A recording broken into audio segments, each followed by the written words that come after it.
and gentlemen, please join me in welcoming your host for the evening, Maureen Holloway of CHFI Radio's Darren and Mo, Toronto's #1 morning radio show.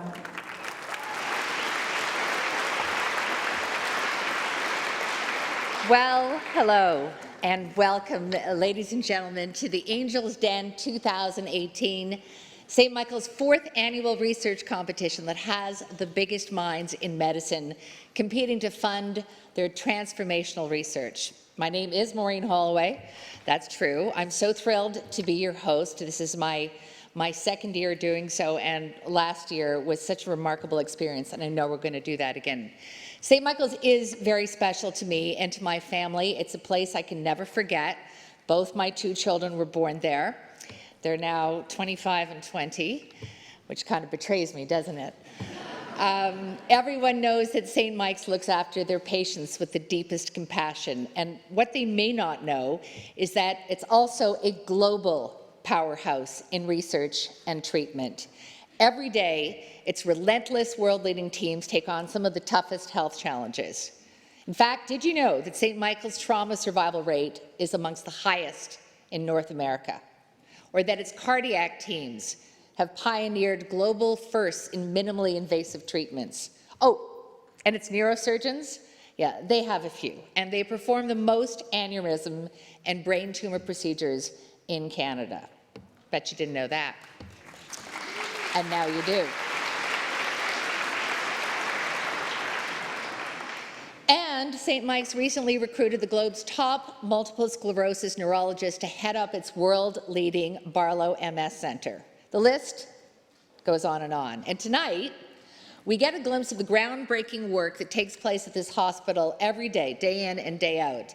The scientists that you will see on this stage are disrupting healthcare as we know it, ushering in the next wave of medical breakthroughs. And they're also swimming against a strong current. Funding for medical research does not come easily. I think most of you are aware of that. And so Angels Den, a whole new model in research funding, was created to provide scientists with crucial early stage dollars so they can take their projects to the next level. Armed with Angels Den funding, researchers can attract world experts to their teams, publish and present their results, and leverage their momentum to secure new streams of funding. So brace yourselves. Tonight, you are going to witness history in the making. Thank you so much for choosing to be here. We've got up to $500,000 in prizes. We've nearly doubled our attendance. And for the first time ever, since it's 2018, we are live streaming the event this evening. So hello to everyone near and far. All right, to the main event. And they've been very well behaved mostly backstage. Let's bring them out. You know them as dragons, but tonight they are our angels. Please welcome 3 returning judges, the oh-so-elegant and charming Joe Mimran.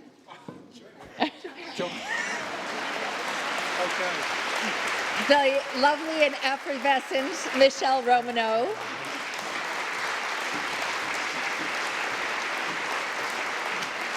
The deeply quiet and introverted Michael Weckerly.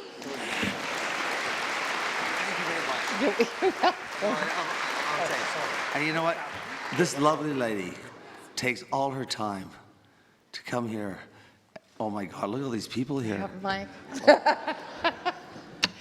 And New Dragon, let's welcome, a very warm welcome for New Dragon and Angel Vince Guzzo.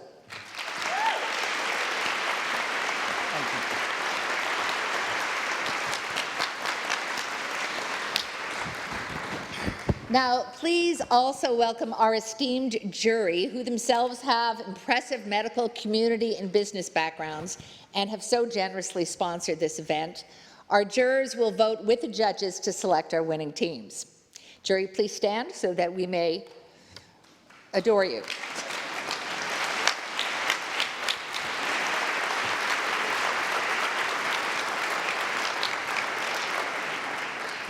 Tonight, quite seriously, would not be possible without the support of our generous sponsors. So thank you to our reception sponsor, Samsung. You've certainly enjoyed their contribution to the evening. Our evening sponsor and my personal benign overlord, Rogers.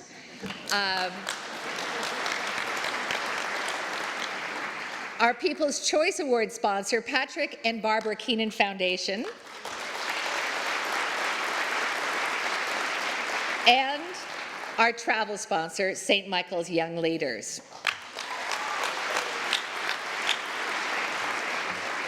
And of course, thank you to our hardworking and dedicated Angels Den cabinet who made this event happen.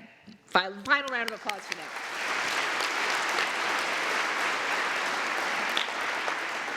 So this is how the evening is going to play out. We have 8 teams of doctors and scientists, all from St. Michael's. Each will have 4 minutes to pitch their research projects. Doesn't seem like a lot of time. They have a lot of information to convey. They are pitching to our 4 judges, our jury, and ultimately to you, our audience. But don't worry, you don't need to have a science background. God knows a lot of people here don't. The pitches you hear will be in simple and plain English. That's the beauty of this event. No PhDs required. Actually, you all leave here with honorary degrees, so that's pretty cool. Part of what you're evaluating is whether the pitches make sense to you, the audience. Clarity is extremely important. The judges will have 2 minutes to discuss the pitches and then ask the researchers questions. And an overview of each team has been provided in your program. Judges, are you up to the task? Oh, definitely.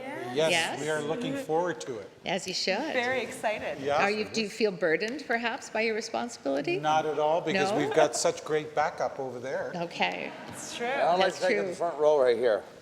And Yeah. you, and you, and you, and you, and you. All right, you've been named and pointed out. The judges and the jury will award each of the... That's a money grab, okay, guys? Open your wallets. They will award the top 2 teams $100,000 each for the research projects. The winners also get $15,000 in travel money, which is really important because you can get a grant or you can get a gift and then you have no way to get there except out of your own pocket. So this is looked after for you. They will go on to compete for Canada and St. Michael's at the prestigious Global Healthcare Innovation Academy competition. And remember, you too will have a chance to vote for your favorite team. The team with the most audience votes wins the People's Choice Award of $50,000 for their project. Voting will be done electronically through the clickers that you received as you walked in. I will explain how to use those in a bit. But right now, I'd like to turn things over to our researcher-in-chief, Dr. Pat Ocampo, who will tell you how we got to our final 8 teams. Dr. Ocampo is a renowned scientist who was recruited from Johns Hopkins University in the U.S. to lead St. Michael's Center for Urban Health Solutions in 2004. She's worn many hats since then, and we are very thrilled and blessed to have her with us tonight. Dr. Ocampo.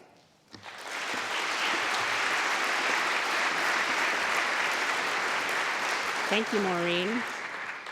Growing up, I was incredibly curious and passionate about science, but I never thought it would be my career.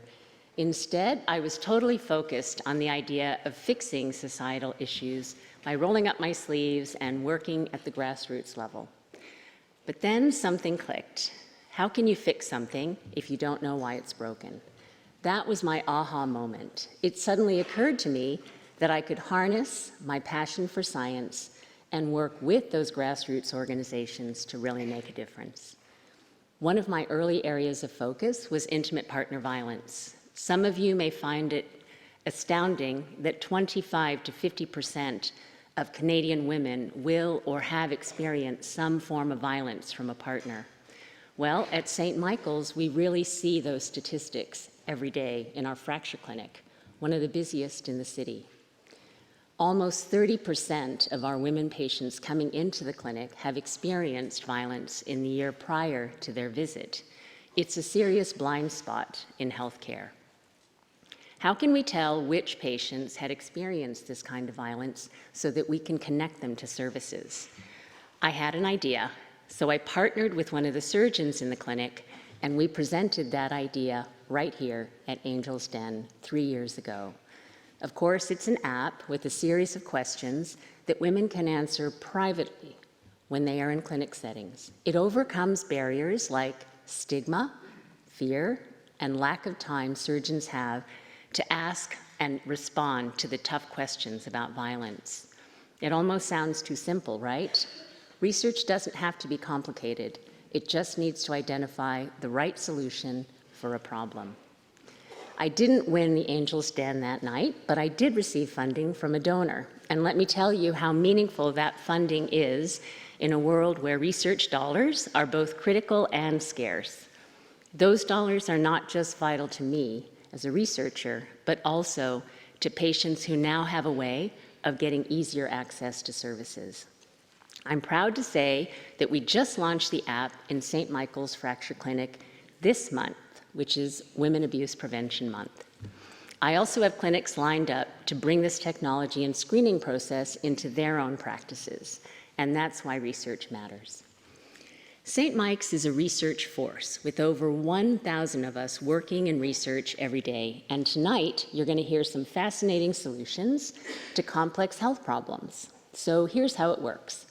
10 months ago, 41 of our best and brightest researchers submitted applications to compete in Angel's Den, and tonight we're thrilled to present the final 8. All of the projects have undergone rigorous scientific review by a panel of their peers, and each one is worthy of funding. I know the scientists, and they're an impressive group, and I also know this event. It's a proven model. Thank you all for coming. My hope is that you'll see the vibrant and robust culture of discovery and invention that we have at St. Michael's and have fun at the same time. Thank you.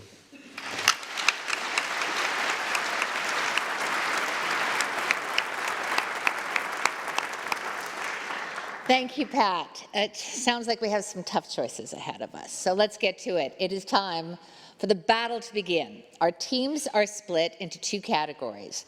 The first 4 teams are in biomedical innovation. So these are scientific discoveries that include new tools, new drugs, machines that will improve patients' lives. So let's get right to it. Your first competitors of the evening are Doctors Doug Campbell and Sri Krishnan. Their project is called Baby Beats Vitascope.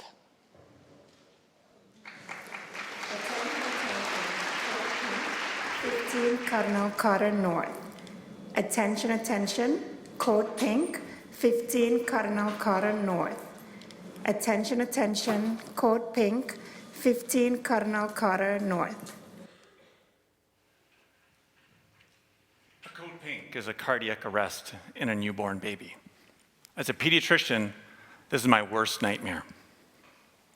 I am now running to the labor and delivery area. My mind is racing.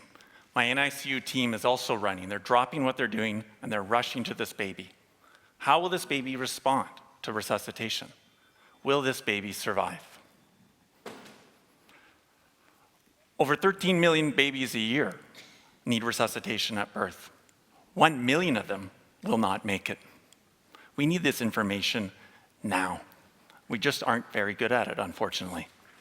Our current methods are prone to error. Individual detection error, an unreliable waveform, and our gold standard, which is an ECG monitor, which requires electrodes to be hooked up to the baby. This is not acceptable. We have a problem here for a really important issue. We need to do better. There is a solution. As a biomedical engineering working in Ryerson University and collaborating with St. Michael's Hospital and iBest, we plan to develop an innovative medical device. The device will display heart rate right on the stethoscope. It will have 4 distinct features. It will be accurate and robust to noise and interference. It will be instant in providing the readings. It will be friendly to the user and the baby. And most importantly, it will be accessible to the wider population. The engineering solution involves design of both hardware and software. We will bring the sensors and the electronic circuitry in a miniaturized form, and in the software, we will do some local programming and proprietary algorithms to measure and analyze the heart rate, which will be displayed on the screen. What you see on the far right panel is the current prototype. As shown in the simulation setup, this device will attach to any stethoscope. Basically, it's an add-on to any stethoscope, which, when placed on the chest, will give the readings instantaneously so the whole team can view it. We are confident that the VitalScope will help save lives. We know that its readings will be instantaneous, it'll be accurate, it'll be accessible to the entire team at a low cost, and it will be baby-friendly. VitalScope is not only an application or a device that'll be useful in the resuscitation room. We can use it in the emergency department, we could use it in ICU, we could use it in clinics. It's also generalizable. This will be for kids and adults alike, a much bigger market, home monitoring even. So what will be the impact? Well, we're estimating we're going to require approximately $250,000 to take this project to completion. $100,000 of that will go to be hiring engineering students to go from this rudimentary prototype that we have now to a final industrial design. We estimate that this will take approximately 6 to 12 months, and then we can get on with clinical testing. We're super excited to present this to you, and we're more than happy to answer any questions you might have.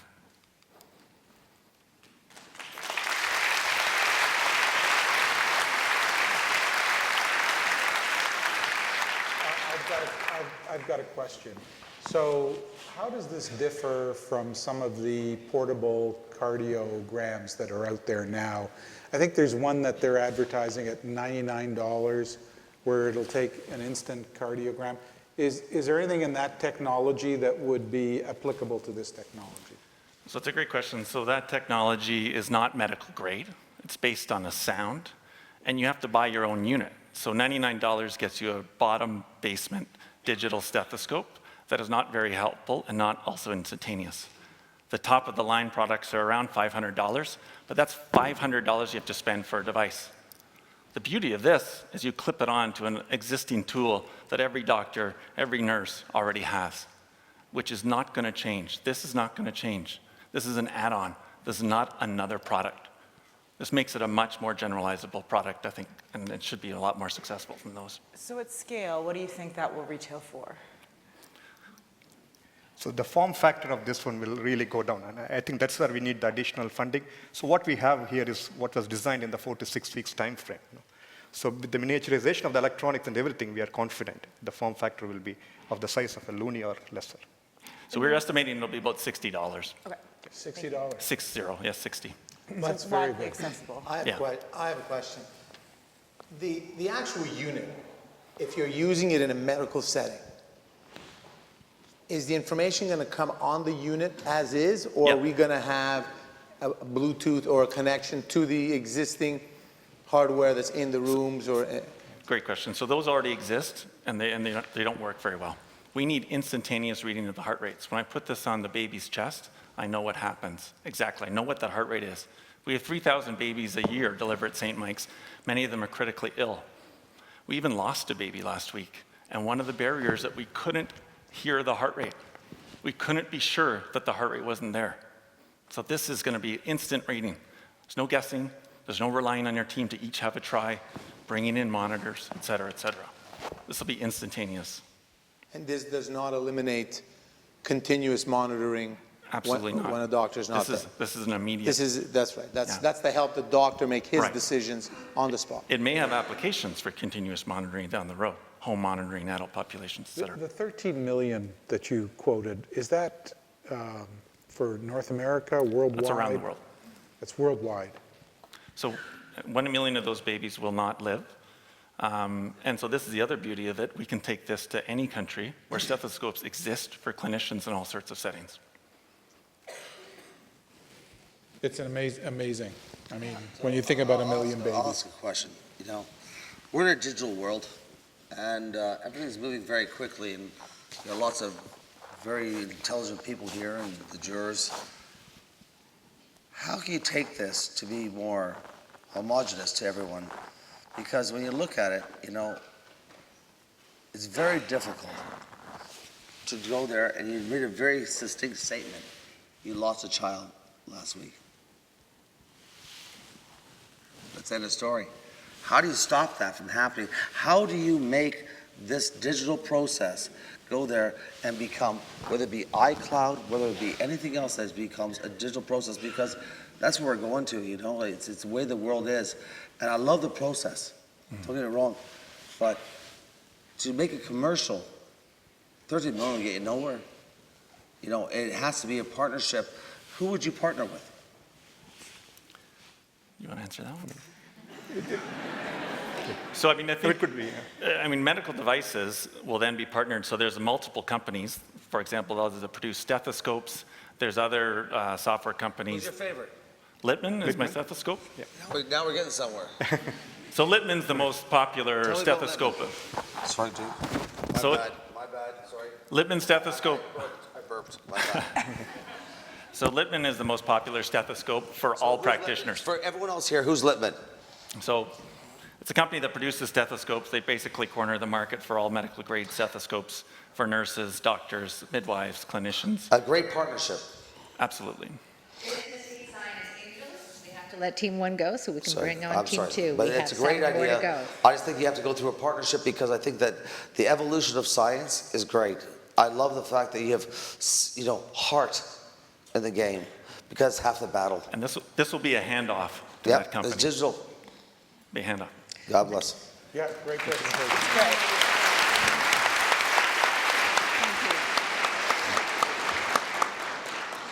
Our second team is Dr. Paul Dorian and Dr. Paul Angerin, the Pauls. Their project is called AED on the Way. Gentlemen?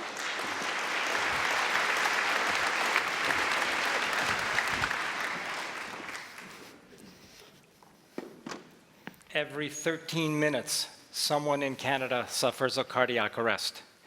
The victim usually dies unless they receive a life-saving electrical shock from a defibrillator or an AED. There's normally a defibrillator nearby, but this is what usually happens. Are you all right? Are you all right? This person's not breathing. He's had a cardiac arrest. Someone bring me an AED. We have 5 minutes. The clock is ticking.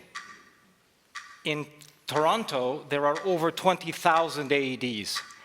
There are 75 AEDs at Pearson Airport.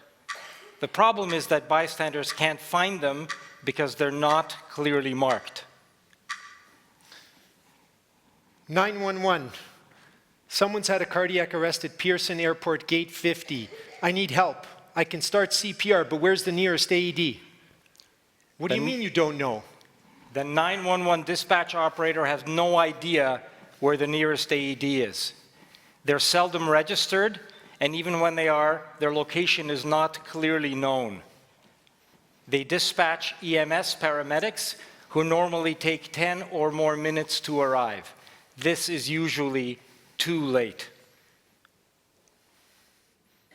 Now instead, imagine this. Are you all right? Are you all right? This person's not breathing. He's had a cardiac arrest. Someone bring me an AED. Emergency. 911. Emergency. We've had a cardiac arrest. There is a Please cardiac activate the arrest nearest nearby. AED. You can save a life. Please pick me up and carry me to gate 50. Emergency. Emergency.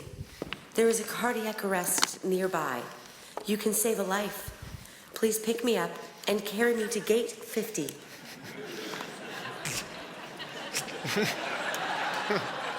When an AED is used, the survival rate triples.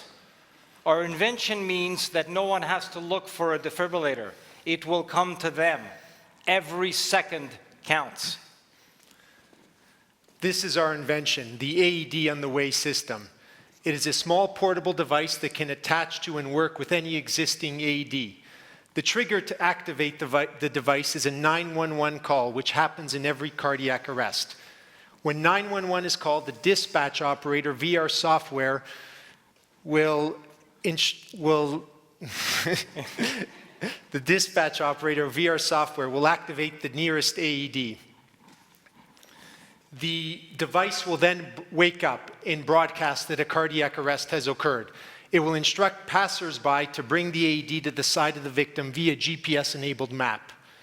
Real-time communication with EMS dispatch and instructions on AED deployment will be provided en route to maximize success. There are currently no available similar technologies. Our team has the medical, engineering, usability, and EMS systems expertise to make this project a success. In the heat of the moment, bystanders panic, don't know where to look, can't find the AEDs, and they are often inaccessible. Our invention circumvents all of these problems. The rescuer can stay with the victim, and the defibrillator will be brought to them before it is too late. With $100,000, we will be able to build and validate our completed prototype and develop the software platform for the system. Thank you.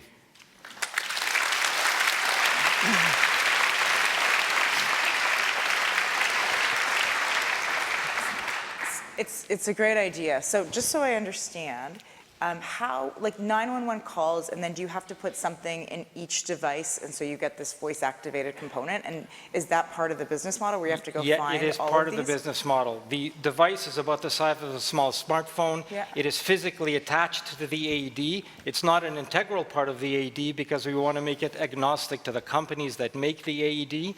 The device has a locator, so 911 has pre-programmed in its software the location of every AED within several hundred meters. They automatically activate the closest AED or AEDs, which will then wake up and start broadcasting. Because 911 already has that information. 911 currently does not Does have that not. information. Oh, I see. Part of the process here is to make sure we work closely with EMS systems. I've spent 20 years working with EMS systems all across Canada, and EMS systems are not only receptive to this idea, we're working closely with them to do this.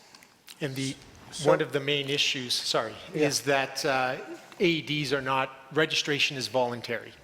Oh, I see, it's voluntary. So Yes. that was my question. How many AEDs are there within 5 minutes of all locations in Toronto? We are working with a systems engineering group that are experts at knowing where AEDs are located, such that within about 80% of the cardiac arrests in public places in Toronto, there will be an AED within 500 meters. And We're so- almost there. So this is only public places, so would it exclude office towers No, downtown? office towers are public places. You By would consider public that a places, we public mean place? not Okay. in a residence. Okay, non-residents. Right.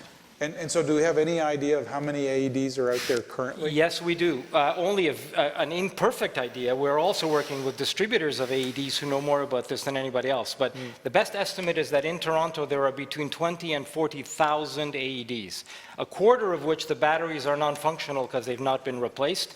Part of our feature is to ping the EMS and the owner of the defibrillator every year to remind them to replace the batteries. It's a fantastic, fantastic idea. What's the lifespan of that device's battery? The battery lifespan, so right now we have a non-functional prototype that's built. We have several different iterations of this. One is a polarized magnet, kind of like a Mac cable that attaches to your Mac, and it will be on the wall. Another iteration is a battery. Essentially, the device will be off all of the time unless it's activated. So we think it can last about 6 months with the engineer unless it has a power source. And then it can obviously last indefinitely. Excellent. What are the statistics? The statistics of an EMS arriving at a cardiac arrest. I can tell you that precisely. The average time it takes for EMS in Toronto to arrive to a cardiac arrest is about 6.5 minutes to 8 minutes. The problem is that the number is actually a bit of a misnomer. The time is when the paramedics arrive, what's called on scene, or the wheels stop rolling. If an ambulance arrives, for example, at the Eden Centre, it may take them 5 minutes to get from outside on the curb to the place at Very true. the Sears where the cardiac Which arrest takes me to the next happens. question. Sears is no longer around. That- I'm a retailer, I know that. That's why I'm not in retail. Hey, Joe Fresh has taken over Sears. It's called Fresh Cheers. Are you done? Joe Fresh Cheers. No, but, sorry, go ahead, Joe. Just one Go more ahead. quick question. Have you calculated how many lives could be saved if this was fully implemented across Canada? We can I estimate that. call no. We can estimate that reasonably precisely. I'll take the under. So When an AED is used in a public place, the survival rate is about 50 or 60%. When an AED is not used, the survival rate is 13%. So it's a 4-fold increase in survival. So what's that mean in numbers? There Give me are- some numbers. There are in Actually, Canada 30% is- approximately 30,000 cardiac arrests a So year, 30% out of which 30,000. 25% are in public places. That means there are approximately 10 or more thousand cardiac arrests per year in Canada in public places.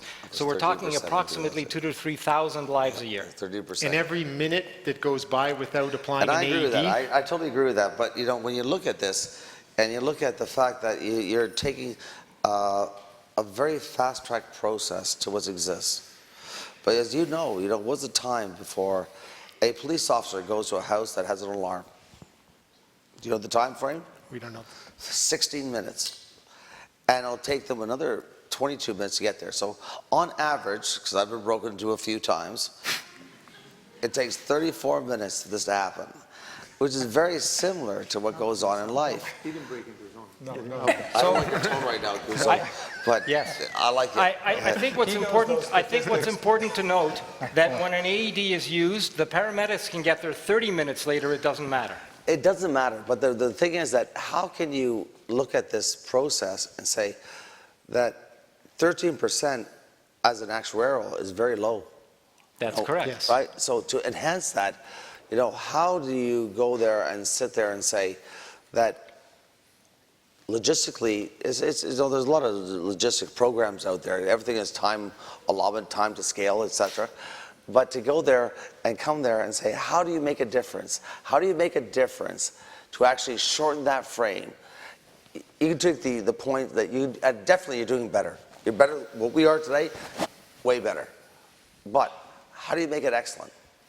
So let me give you an example. In Toronto, this is research that we've published. In Toronto, if somebody arrests during competitive or recreational sport, where there's a defibrillator on the arena, on the field, on the Is court, there a defibrillator the on the arena? survival rate is 45% today. This is in the absence I of know our that very invention. well. My kids play hockey, so I know that. So my twin boys are 17, and one of the biggest issues is both from concussion and from carbon monoxide poisoning because of, whatever. It's usually people like myself and Joe who are a little on the not too shape side.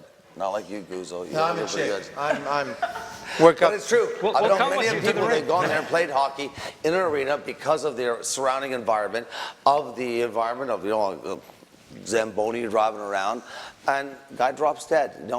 Obviously he wasn't in great health, but there's no defibrillator there. So how do you change that? How can you get there quicker than just putting one right there? That's an excellent That's all I'm point. trying to say. It's So an ev- excellent question, and I have to move you along. I'm sorry. I get the phone all the time, man. Well done. I love what you guys do. I love what you're doing, man. Thank you. Mike, I hope you don't start taking this personally. No, it's okay. I don't At take the it end of the personally. rows. Our third team tonight is Dr. Mario Ostrowski, and his project is called Hunt for HIV.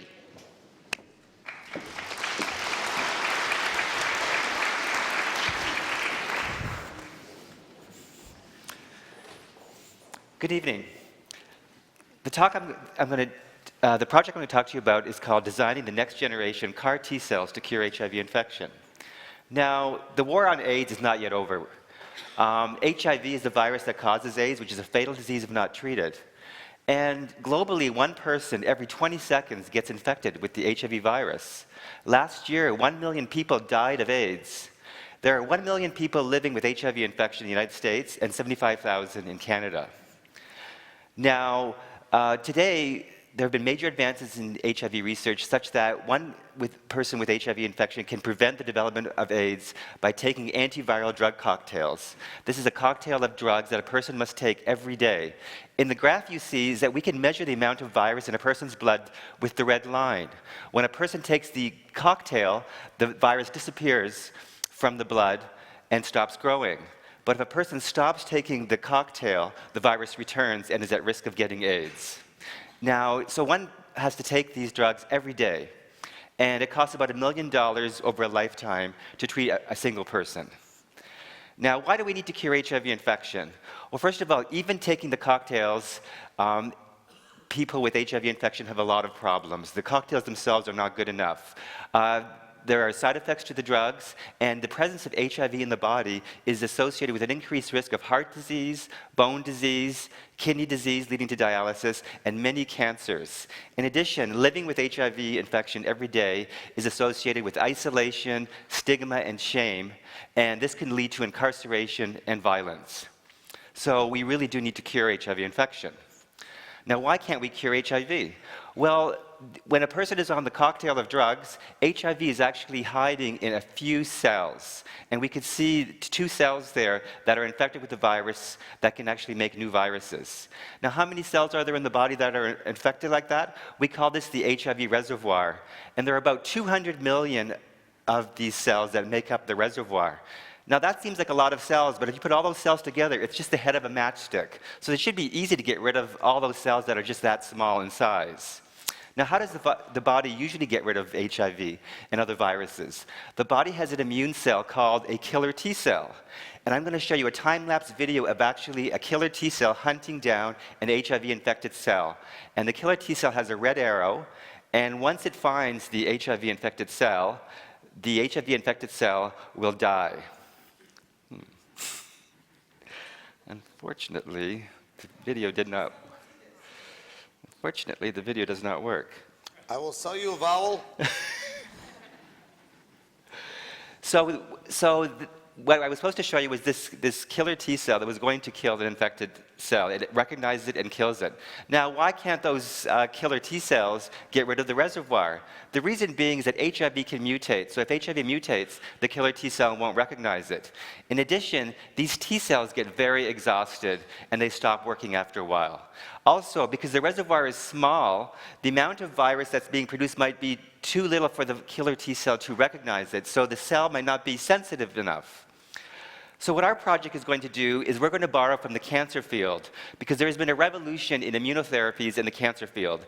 We're going to use an immune-based therapy called CAR T cells. What CAR T cells is that you take a killer cell from a person and you genetically engineer it to be more powerful.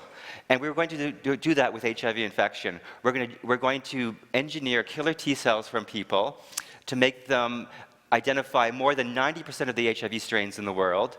They will be more potent and therefore won't get exhausted. And in addition, they'll be quite sensitive and will be able to detect small amounts of virus.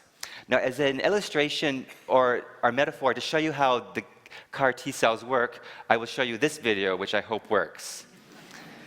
The kitten there is a regular T cell. And you know, she's not very tough. She sometimes gets the virus, and sometimes she misses the virus because the virus is mutated. Now, this is a CAR T cell. He gets every target that he sees, and he hits it more potently. And actually, you can get rid of all the HIV-infected cells that way. That's hilarious. So the impact of this project is obviously to cure HIV infection. $100,000 will allow us to design new CAR T cells that in the test tube or in this plate that I'm showing you there will be able to kill HIV-infected cells. We will also do a lot of preclinical studies to bring these CAR T cells to the clinic. To bring them to the clinic and actually do a clinical trial will probably cost about another $400,000.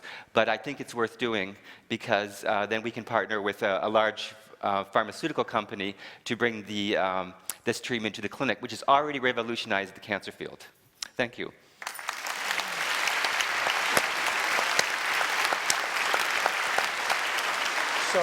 So just one comment. I just hope it's easier to get those cells working than the video working. I know. You know, sometimes you wonder why computers can't do things. Yeah. It's a great presentation. Thank you. Yeah.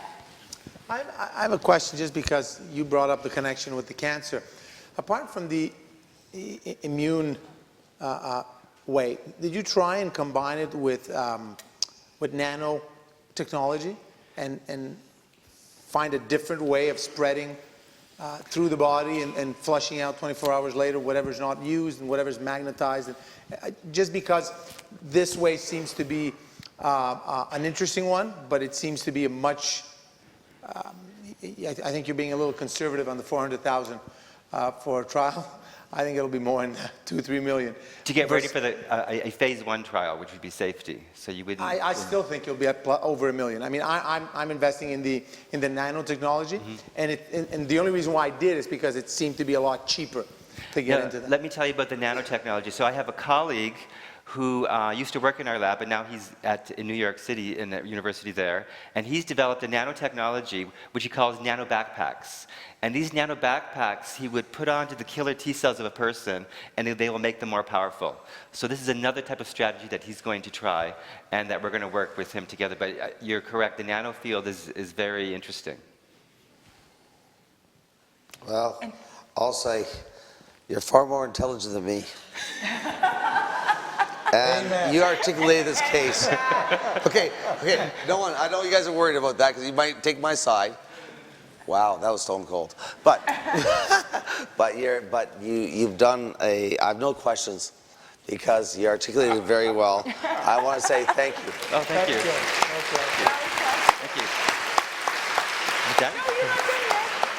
Wait, we have one question. No, we have a question. We have one question. Okay, so tell us how close you are to creating these turbocharged killer T cells or these CAR T cells. So right now what we're doing is that you take the T cells and you genetically engineer them to put different molecules on the surface to make the T cells work better. So right now we're doing that in the test tube right now. I would think in a year we'll have a good candidate.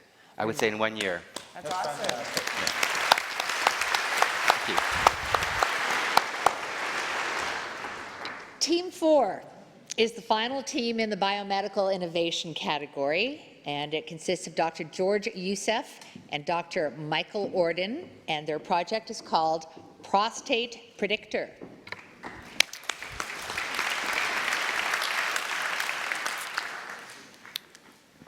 Hello, I'm Michael Orden, a urologist at St. Michael's Hospital. As you all know, it is November, which means it's Movember, a time to promote men's health. So there's no better time to be talking about one of the most important issues in men's health, prostate cancer. Prostate cancer is the most common cancer diagnosed in men. In fact, somewhere between 70 to 80 men in the audience tonight will be diagnosed with prostate cancer in their lifetime. One of the major challenges we have in the clinical management of prostate cancer is overtreatment. This is because not all prostate cancers are aggressive and deadly like a tiger, but rather many of them can be slow-growing, harmless, without a real threat to your life, like a cuddly kitten.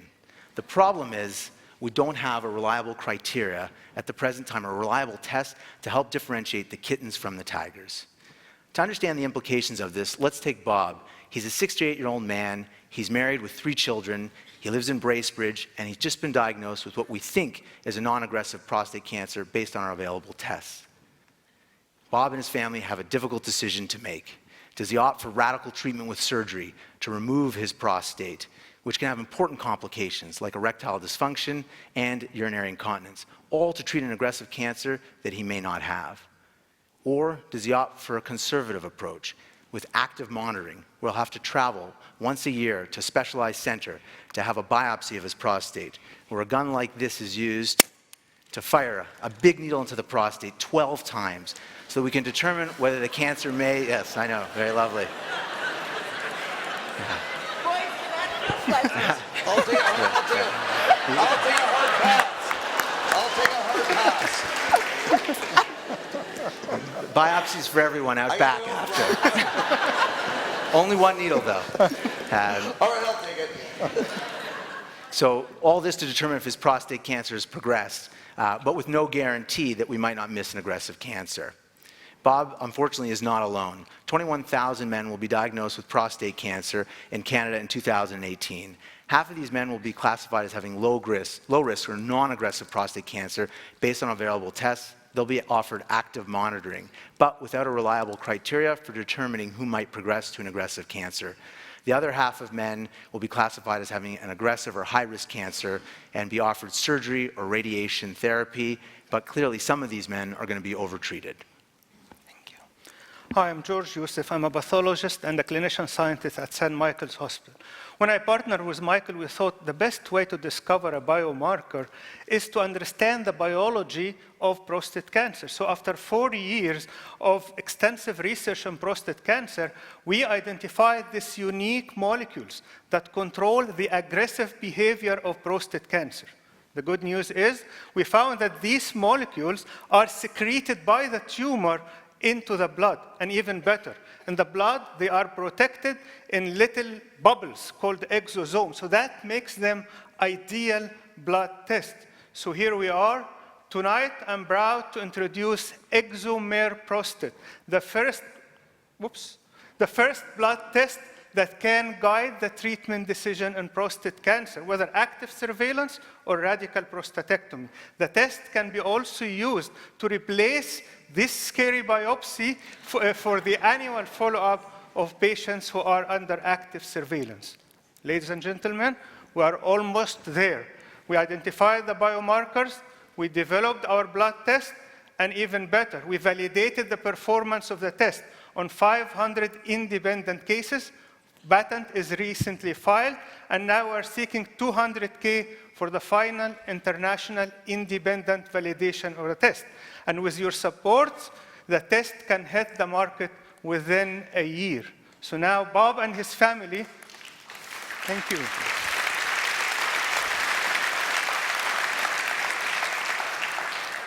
So now Bob and his family will have peace of mind. They would not worry anymore about making the wrong decision. And even more, Bob doesn't have to travel to a specialized center for follow-up every year. And even better than this, he doesn't need the biopsy anymore. He's gonna do the annual checkup using our test at a fraction of the cost. So let's cheer together.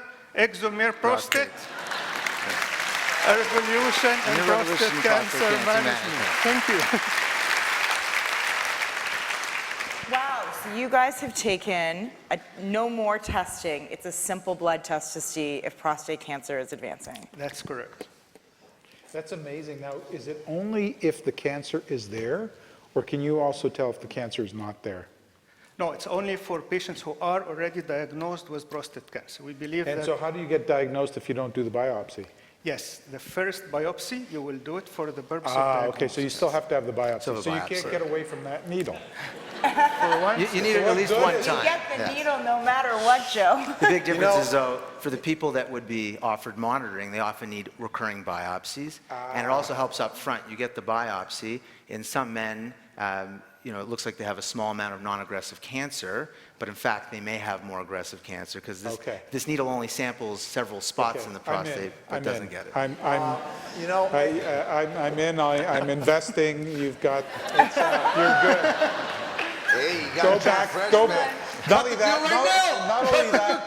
that, you wore a good outfit. Okay.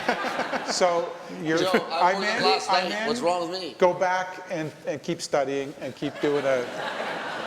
The odds are in your favor. You know, there's 17 men out of 28 juries, and there's 3 men out of 4 dragons here. But just so I understand, and it's a very sensitive subject for me. My dad had prostate cancer, and if Cinema Guzzo is involved today in mental health research, is because of prostate cancer. It's the most awkward thing. What nobody, I think, realizes is the importance of your research here, and I really want to stress this. My dad was over-treated. The psychological impacts on men who have prostate cancer and the inexperience of some doctors who say, well, just do the maximum because that will, because the natural reaction for people to say is, I have cancer. This was my dad's reaction. I have cancer, September 11, 2001. Things are falling in New York all over the place, and he gets told, it's positive. It's great news. No, positive, I have cancer. And the thing that was the most shocking to him was he wanted it out.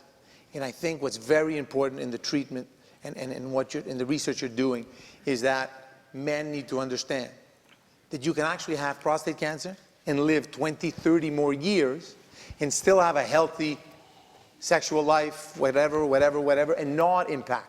If you can get over that, And that's very important. I think your research will reassure a lot of men whose PSA test is totally off, doesn't make sense. The biopsy, unfortunately, my dad had it, and out of 8 samples, only 1 had cancer. Your presentation is better than mine. Well, I like that plug. Vincent Guzzo. But I'll tell you, it's Dr. Guzzo. But I do what I do want to stress, and it's more for my jury friends down there, and for the 11 women amongst you who may think, it's prostate cancer, not that important to us. It's the worst thing. The worst thing that happened to my father was his quality of life because of the psychological impact of having the cancer and the consequences of the treatment that were done. And that then had a repercussion on my mother, had a repercussion on me, had a repercussion on my kids, my wife. This is worse than cancer at the end of the day. It affects all of us. So I think I applaud you, and I think it's probably one of the most important researches that you're doing. Thank you very much. Thank you. But I'll say something a bit different, First of all, I think my man G-U-Z-O, V-Jozo, I call him VG, that's my friend. Dragon's Den, Capital N. Okay, that's all I got, guys. But what I'll say here, though, is that as much as it is important, I truly understand what Vince is saying here, because it's very difficult. My sister had double mastectomies, and it changed her whole life. And as much as it is an effect for a man, it could be a woman, it could be anybody. And I never, thank God, I smoked like a fiend. I only started when I was 12. I know you guys look at me like I'm a weirdo, but that's what I do. But the bottom line of this is that artificial intelligence and big data has taken us to a point. Why can we not take this stage to another level? This is a 1-hour show. Oh, This is not pre-taped. Okay, sorry. All right, my bad. It's live stream. But I do agree with what you said. But I sympathize. But everyone goes. And the best thing that Mr. Guzzo said here, the Dragon Guzzo, DG, is that he went through a personal experience here, and it's so difficult to go through that. My mom, I don't know. Sorry, that's it. Over. Thank you very much, Team 4. Thank you so much. I'm going to get the hook. All right. I think one thing we're all noticing is that these are not abstract notions. Every single scenario here that has been presented so far affects all of us. And I see a lot of people nodding in the audience, and that's good, because this makes it personal and brings it home. Judges and jury, good luck making a decision on those 4 teams. And audience, while we let the judges and jury take a minute to cast their votes, we want to remind you that we are halfway there. We are halfway there, so take a mental note of what stood out for you. We also have a new opportunity for you this year. If you're inspired by what you see on stage tonight and you'd like to support this world-class research at St. Michael's Hospital, it's as simple as pulling out your phones and texting ANGEL to 647-490-0732, or you can go directly to donate.angelsden.ca. And how are you doing, judges? I'm good. I've got this figured out. Okay. We'll let you just ruminate if you need any more time. We're not going to give it to you. And we're going to move on to our next 4 teams who are part of our social innovation category. Now, this is research that influences how healthcare is organized and delivered. It can be a program that brings school-based healthcare centers into Toronto's inner-city neighborhoods, giving at-risk kids the help that they need when they need it. It can be automated drug dispensing machines, like good drug dispensing machines, although that's up for debate these days, isn't it? And e-pharmacies for people living in remote communities. Or it can be a black box for operating rooms, like they have on airplanes, that harnesses the power of artificial intelligence to analyze errors and change the face of surgical safety. Oh, and by the way, all of these are real-world examples of social innovations that have been designed and created at St. Mike's. Okay, here we go, second half. Team 5 is Dr. Yvonne Bombard, and her project is called or Genomics Advisor.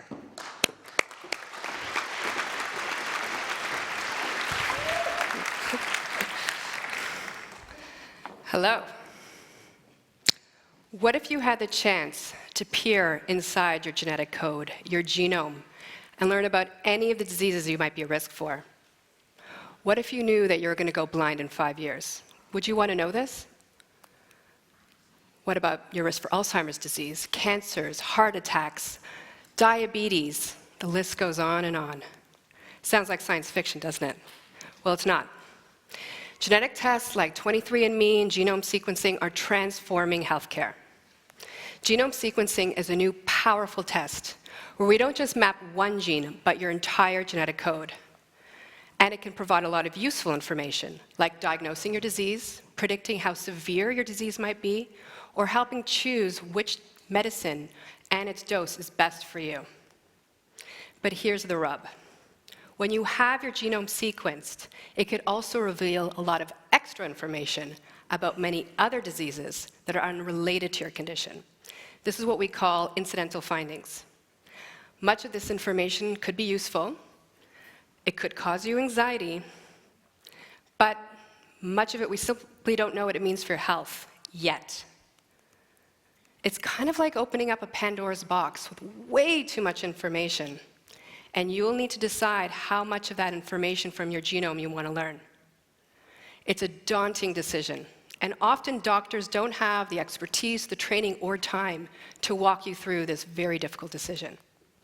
So here's our solution. It's called the Genomics Advisor, and it's an e-health app that essentially walks you through this very difficult decision and helps you decide what do you actually want to learn from your genome. Here's where we're at with the first version. When you open up the app, you would first watch a similar video for 10 minutes to basically bring you up to speed as to what is genome sequencing and all the issues you need to think about before you get tested or learn the results. Next, you explore your values, and you figure out what are all the risks and benefits of learning of all this information, and what, if any of this, is important to me and my family. Then you go on to prepare for this decision, effectively answering our knowledge quiz, but don't worry, we give you the right answer, and we also give you the opportunity to go back to parts of the video that kind of seem like you don't really understand the concept. Finally, the last part of the app, you decide for yourself what in the whole genetic code of thousands of diseases you can learn from, what do you want to learn? We've tested our app in a randomized controlled trial with cancer patients, and they loved it. 97% say they use the app to make their decision. And those who used the app had higher levels of knowledge and understanding, and also greater levels of satisfaction, and actually spent significantly less time with the genetic counselor in order to reach their decision, compared to those that didn't use the app. So our app is good, but we can make it better. We want to make the next version 2.0 more patient-centered by building in decision trees, kind of like a create-your-own-adventure, choose-your-own-adventure navigation tool. We also heard from doctors, clinics, and labs that they actually want to be able to customize the platform in order to adapt it based on what the tests and the results they can offer you. And we heard from patients that they wanted to make it a bit more interactive, that human touch, and allow them to answer their questions in real time using things like avatars. So with $100,000, we can build on our success. We can develop and launch the Genomics Advisor 2.0, which will impact the hundreds and thousands of patients who are having their genome sequenced and their tumor sequenced every single year in Canada, and the millions more worldwide. And this will lead to over $9 million in healthcare savings by virtue of the fact that doctors and clinicians and counselors don't have to spend the time up front in educating and counseling you every time you have this test. Genome sequencing is becoming routine part of healthcare. One day you will be in the position to have to answer the question, do you want to know if you're going to go blind in 5 years? The Genomics Advisor is the only app in the whole world that can help you through this difficult decision. So vote for the Genomics Advisor and decide for yourself.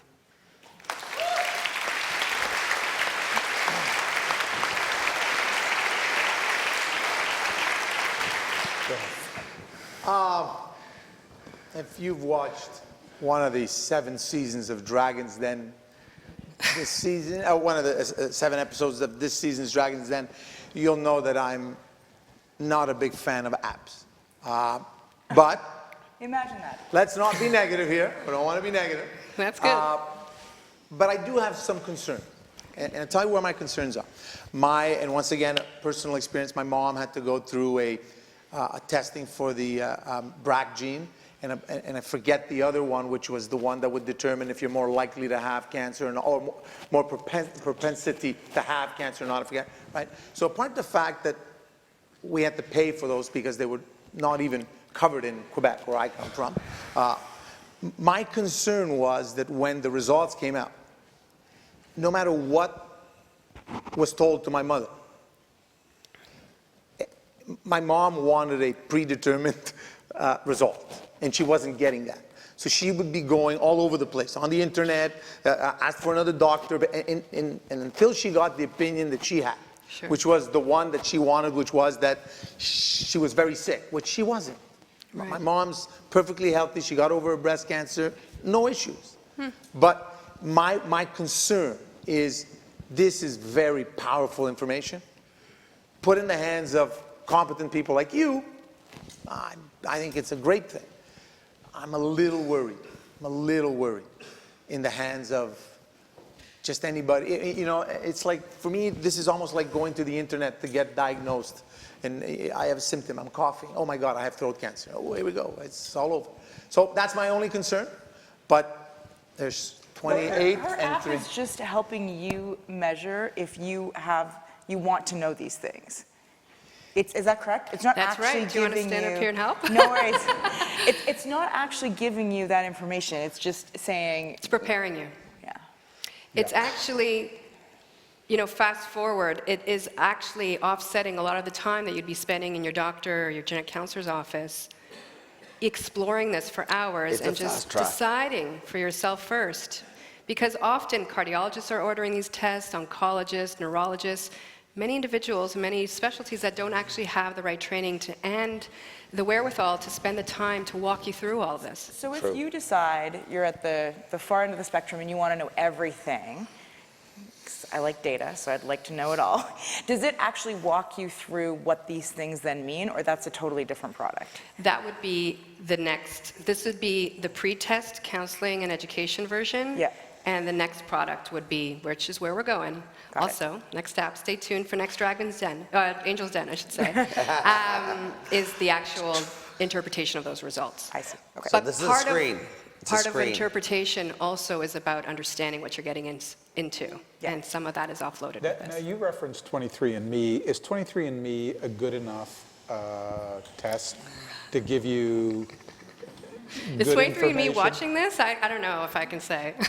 No, is it? So, well, there was a classic study that was done if you spit in several test tubes and send it off to various companies, and they all come back with different results. No way. So I'll just leave it at that Okay. without pointing fingers. Yeah, I'm 30% Jewish according to my last Well, I'm test. 20% Italian. So I'm yeah, 40% go Rembrandt. So go figure. All right, Angels, we're getting a little off topic. Are we good Okay, here? thank you very much. So it's a screen, and what I'm trying to get to, and I'm sorry for being not very knowledgeable about this environment, but it's a screen to get to the second stage, and it's very important. There's no doubt. But how do you take the screen and adapt it to what we have in the environment? Like you have an environment of this whole great eco center. How do you get people to work with you? To develop the app and scale it, is that what you mean? And scale it between not just one development, not just one area, but take radiology, oncology, everything that comes together. So this is one of those technology pulls. I'm not even Big pushing data. it, and people are coming asking to be translated in different countries, uploaded in different ministries of health around the world. Different specialties are coming to try to adapt it for their. Have you thought of that?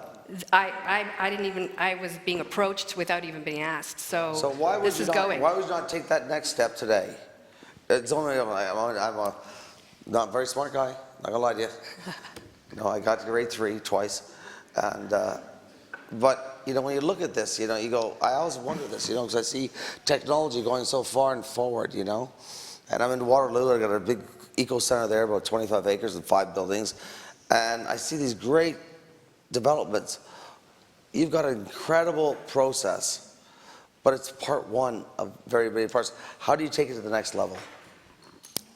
Well, with interests that you've just identified that are already waiting for this to be scaled and adapted for them. This is exactly, they're waiting for this. This is filling a gap that exists and people are waiting to fill the vacuum. I totally with agree. this. Like I say, this as an investor, I support you as a humanitarian. As an investor, I'm there in round 3. Just saying, sorry. Okay, Angels, we're going to move on. Okay, thank you.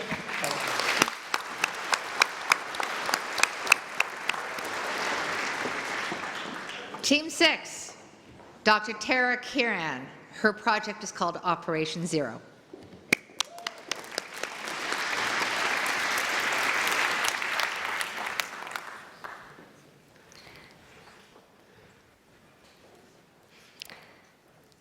Prince, Philip Seymour Hoffman, Tom Petty, Heath Ledger.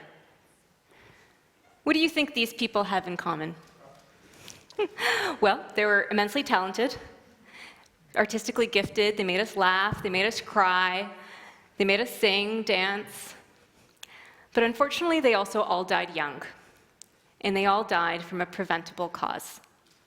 They all died from an opioid overdose.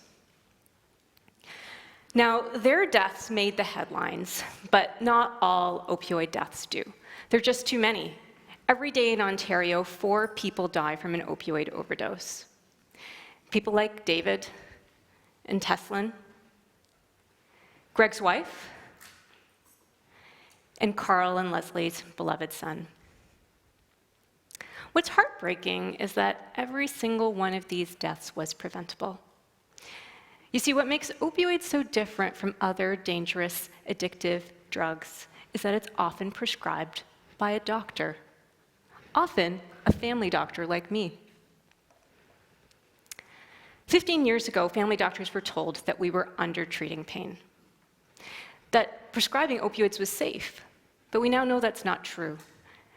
In fact, 30% of opioid overdoses usually involve a prescription drug. So we know we need to do better. We want to help our patients get off opioids, but it's hard, in part because our patients have become physically dependent, and stopping the medication suddenly can actually be dangerous. So I want to help us turn the tide. I want to help us become the first family practice in Canada to be able to reduce the high-risk prescribing of opioid medications. We're going to develop and test an approach to do things differently to keep our patients safe. The problem right now is that our approach to opioids is often reactive. It's often one patient at a time, and it often relies on the doctor to identify that there needs to be a change, and that doctor then has to bring that up during an already busy appointment. What we propose doing is changing the way we work as a team. Our new approach will be proactive. We'll use our electronic medical record to identify patients who are at high risk of an overdose and intervene before there's a problem. We'll consider all 45,000 patients in our family health team. Our family health team is actually located in the geographic heart of the opioid crisis. Our clinics are located in the area with the highest rates of opioid overdose. Finally, our intervention will be pharmacist-led, led by the people who know the most about drugs, and pharmacists will work together with physicians, social workers, and addictions counselors to help support people get the help they need. Some of the funds we receive will go towards the solution itself. It'll help support changing the way that we work. But a lot of the funds will actually go towards validating our solution, to understand what works and why, so we can refine it and maximize impact.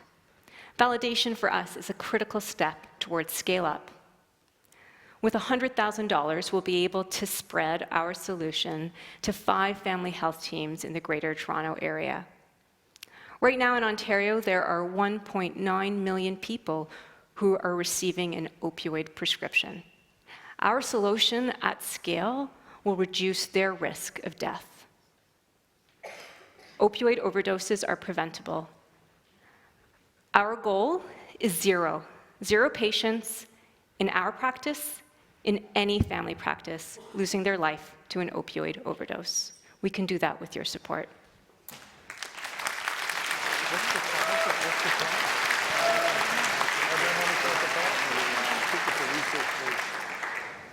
So what is the product, what are you actually pitching?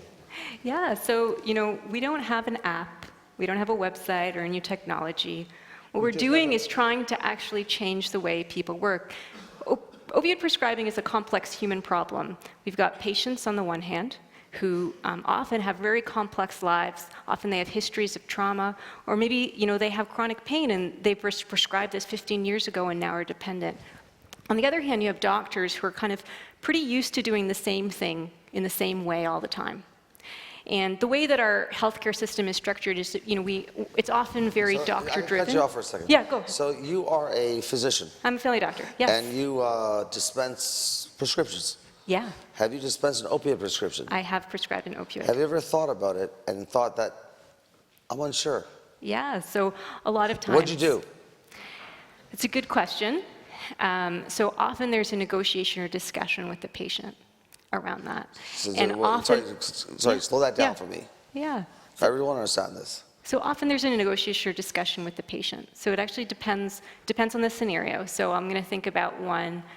I recently had a woman who had acute low back pain. So she had back pain, very disabling. She ended up going to the Emerge actually, and actually she was prescribed opioids in the emergency department. And then she came to see me. And we had to think about how long we were going to keep her on the opioids and think about whether there was a plan for taking her off them. Now that's an acute piece. I also have had patients who've come to see me. I'll stop you again. Yeah. So did you follow through with that client, that patient? Yeah, so it's still ongoing. It's ongoing, but she's now much reduced, but the pain is still, it flares up, and so the have story's you ever not had over. Have you ever had a patient that went through a few opiate prescription, and then they said, well, you're fine now? You're fine now, because you don't want to prescribe them anymore. Yeah, so I'm hoping with this patient, that would be an example of one where in a month. Yes or no?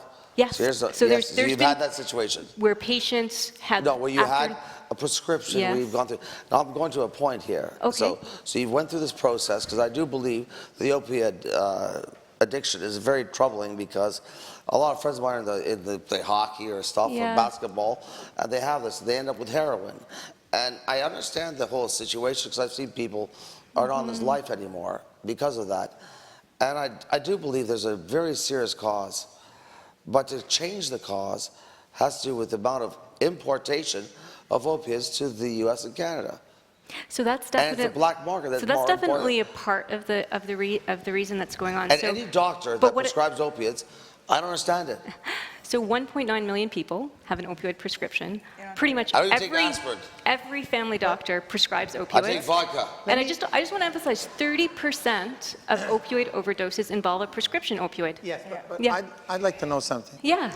And just because I'm in the movie business and 3 of the 4 there happen to be people I personally knew, what percentage of the overdoses do you think are caused by overusage, misusage, whatever?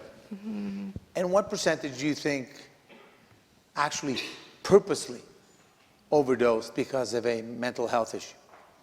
In other words, there's 3 out of 4 there. I can guarantee you that if it wasn't opioid, it'd be something else that would have taken their lives away. So, and the reason why I bring that up is because I think the question we were all asking initially is, what's the reason? What are we in talking other words, about? your goal is a noble one, but how are we going to get there? But so I think that there are, I can't quantify it for you, but there's certainly a number of deaths that relate to unintentional overdose. I think you may know people like that. I actually know people like that who've lost loved ones due to an unintentional overdose. I've lost patients to what I think were unintentional overdoses. So the problem is that a coroner can't actually tell sometimes whether someone is. The unintentional overdose is, people say this, I say, I love the fact that you're creating awareness. I love that. But unintentional overdose is another acronym for bullshit. It's just like people say this stuff, unintentional overdose. It gets to a point where you can't take the back pain, you can't take this pain or whatever it is. It becomes, the one problem with this stuff, and I'll tell you, but I don't do it. Oh shit, Yeah. no, So I'm just going to highlight one photo here, and that's actually Greg's wife. So actually that's taken from a great website called The Opioid Chapters, if anybody's interested. It was actually produced by St. Mike's, a team at St. Mike's, and it tells the story of him losing his wife, and it's an elderly woman who's taking the medication for pain, and it was an unintentional overdose. I hope we find something, and you can find something that create awareness and get people to do something different than going down that path where it's just automatic prescription. 70% between North America is taking all the opiates in the world. I think, why is that? I mean, I think one of the things that we're trying to do is act where we have a locus of control. Oh, I'm a single father. So we know that family doctors prescribe. My bad. My bad.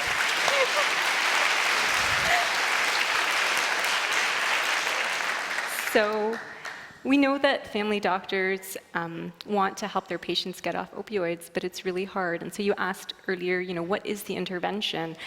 So part of it is really changing the way we work. So even just figuring out who in our practice is at high risk, it takes money and effort and time to actually get that information from the electronic medical record, do a chart audit, get pharmacists to actually meet with patients and families and doctors. And I really think that when we start to do this work, it'll actually change our culture, and it'll have benefits that go beyond even high-risk opioid prescribing, but you can think about other kinds of drugs and prescribing as well that are dangerous. It's a noble cause. Yeah. Thank you so much. Thank you.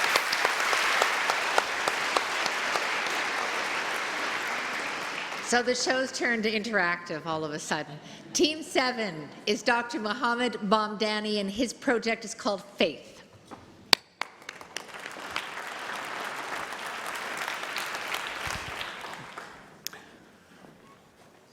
Good evening, everyone. I'm extremely excited to present to you the Factory for Artificial Intelligence Tools in Healthcare. When we care for patients like Mr. Jones, we have a lot of data to work with. We have data from family history, medications, we have labs, we have temperatures, we have heart rates, we have notes that people write from nurses and physicians and consultants. We've got a lot of data. Big problem, though, is that when we process all that data, we have something called Miller's Law. Miller's Law suggests that the average human can process 7 things at the same time before we start falling apart. And that's a problem. That's more than 7 things. The problem? 1 out of 13 patients in our internal medicine unit will either die or go to the ICU. That's over 1 million patients a year in North America alone. 60% of these cases, they're unexpected. We didn't know. By the time we realize this patient is in trouble, on average, we have about 3 hours to react. That's not enough time. Now, if we had more time, 12 to 24 hours, we know that we could implement care pathways that have been shown to reduce mortality and cardiac arrest by 30 to 50%. But we need help. Our data scientists on our data science team have developed an artificial intelligence algorithm. It doesn't sleep. It's always watching. It sounds creepy, but it's always watching our patients. It's constantly ingesting all of this data, and it's updating every hour. It's learning and it's getting smarter. It's reading text notes as well and looking for word patterns, and we've trained it on over 20,000 patients to recognize patterns, to be able to predict when a patient's going to go to the ICU or die 12 to 24 hours in advance. We've been able to do this with over 98% accuracy. And as soon as it realizes, it will alert our medical team to go see that patient to see if they can help save that life. I'm happy to announce that, to our knowledge, St. Michael's Hospital will be the first hospital in the world to implement such a sophisticated artificial intelligence algorithm by March 2019.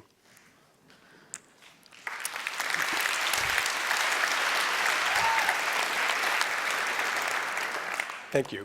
But we have a bolder vision. Our vision is to bring our work to the world. Our team of data scientists are developing lots of artificial intelligence tools. The machine learning algorithm that I chatted with you about, thousands of lines of code, we've packaged it, and we're going to get ready to share it with other people. We have a forecasting tool that is actually being used now in our emergency department. With this forecasting tool, we're able to predict weeks in advance how many people are going to show up to emergency department. We can do this with over 95% accuracy, so we can staff better, so you don't have to wait as long in the emergency department. We have a natural language processing tool, and our cardiologists will be using this shortly. One of the problems that we have is that patients who should be on blood thinners, drugs that have been shown to reduce the risk of stroke by 70%, unfortunately, half of these patients are not on these drugs. Why? Because we have difficulty identifying these patients properly. Well, this algorithm goes through hundreds of patient charts, reads the notes, and identifies these patients for us within minutes. And every day it will send a list to our cardiologist who will go and see those patients and provide the care that they need.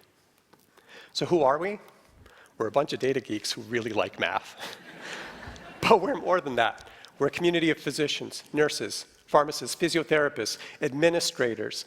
We're even the patients that we care for, all working towards the common goal of living life longer and healthier. What are we asking for? Well, we'd love to be able to work with software developers to make our tools more efficient. We'd like to work with human factors experts who understand end users so we can make our tools more user-friendly. And we'd love to hire more data scientists. Now, we're good at data science, we're not so good at business, so we'd love to have some business guidance on how we can bring our tools to the world. With that, I ask you to support us, to have faith, and save lives. Oops. Whoop. Sorry.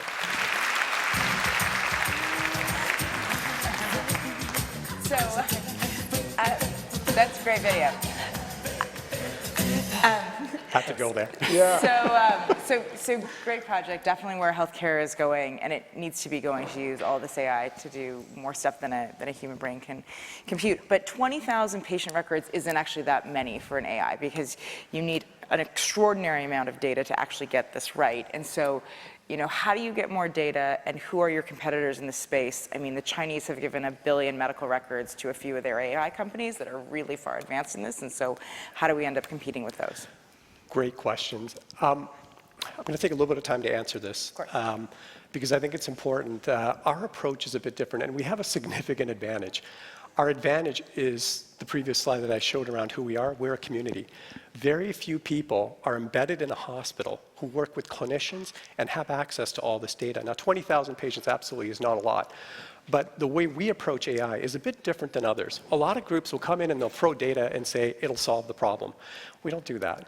The reason why our AI algorithm works well in detecting ICU transfers and admissions is because we work with internists.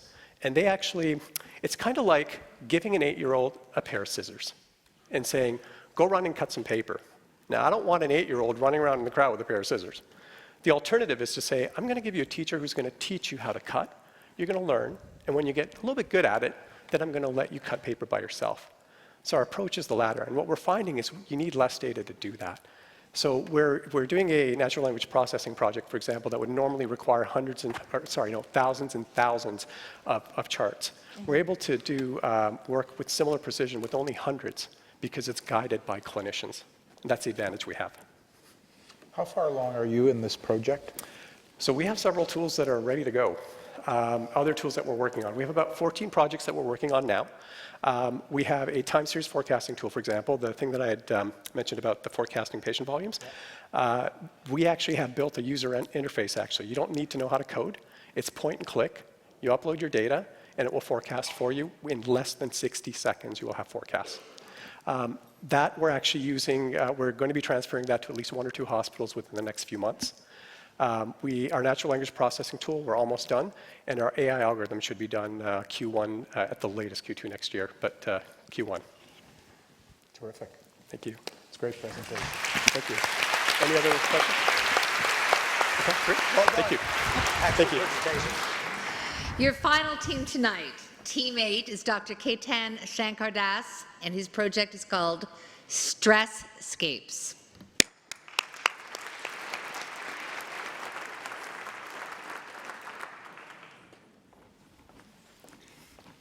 Thank you. Stresscapes will actually work outside the walls of the hospital by integrating social media and community knowledge to make the city a less stressful place to live and work for all of our patients. I think we can all agree that Toronto is a great city, but increasingly the city is not affordable for many long-term residents and business owners. Services and resources are not always available where and when we need them, especially in the aftermath of a major weather event or some other unexpected shock. With Stresscapes, we want to improve the way that we collectively plan for well-being, and we're going to do that by focusing on tackling chronic stress. We experience chronic stress if we have more ongoing problems in our lives that we feel are out of our control, like if we can't find affordable childcare when we need it. We also experience chronic stress if we have a traumatic experience, like if an ice storm comes through, knocks out our power, and we're scrambling for housing for a week or two. It's really important to get a handle on chronic stress because evidence shows that stress contributes to many of the major chronic illnesses that we end up treating every day at St. Michael's Hospital. Our innovation will put into practice the adage that an ounce of prevention is worth a pound of cure. We want to support ongoing efforts already underway to grow resilience across the City of Toronto. And we're going to do that by providing a tool to help inform where we focus and what we do to help. So here's how it'll work.